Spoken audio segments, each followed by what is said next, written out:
I just bought a Lemokey L1 HE wireless keyboard from the official Lemokey website. Here are some of the color options. I personally didn't like the black one. There's too much RGB right there. The white one, also not my taste. I really don't like the yellow. But the silver one, damn, this looks kind of cool. So I'm going to buy it. $240 US plus shipping. Definitely not cheap, but very high end with the premium features such as the Hall effect key switches, the 4 macro buttons, and also the volume knob and the ability to change between the modes right on with that switch.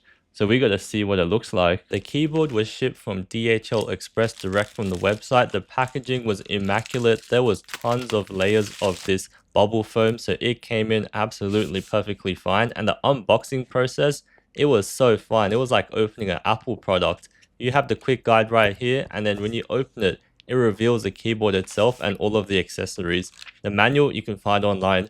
First, you have the charging cable and wireless dongle parts, the keycap spare parts, different colors. This you can use to open the board, the keycap puller, you need that sometimes. And finally, opening it up, it just opened with the lights on. That's kind of cool.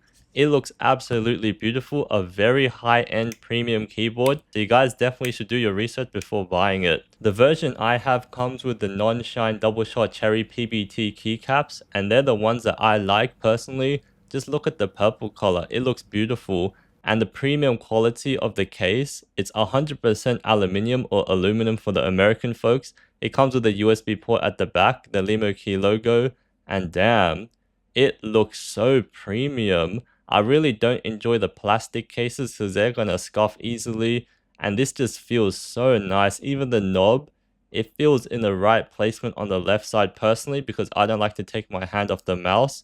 And on the back side, you see the logo and all the screws.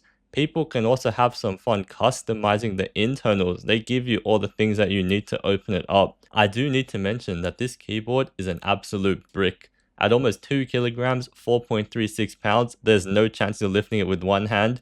I recommend hold 2 sides, lift it up and down, because if you don't, you might injure a finger or something.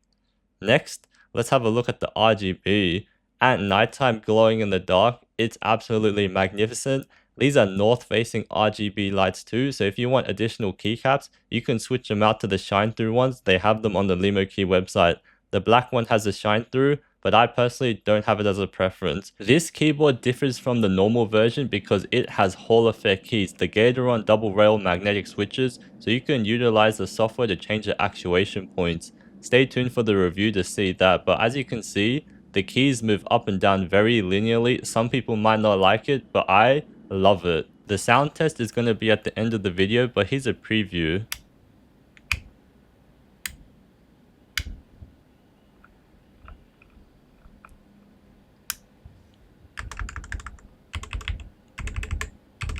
I was curious, so I started taking off the keycaps. Please be careful because some of the big buttons have stabilizers and they're pre-lubed. I accidentally smudged it, not a big deal, but you know now. For those of you curious about the macro keys, yes, they can be switched, but unfortunately, they don't sell them on the Gateron Lemokey website. So you need to be careful because whilst they're interchangeable, they're of different size.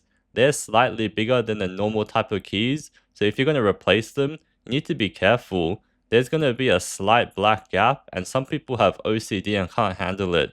My recommendation is, if you want to switch them out, switch them all out, because that black gap will then be even. You know, in the dark, it kind of looks okay. You got to be really picky to notice.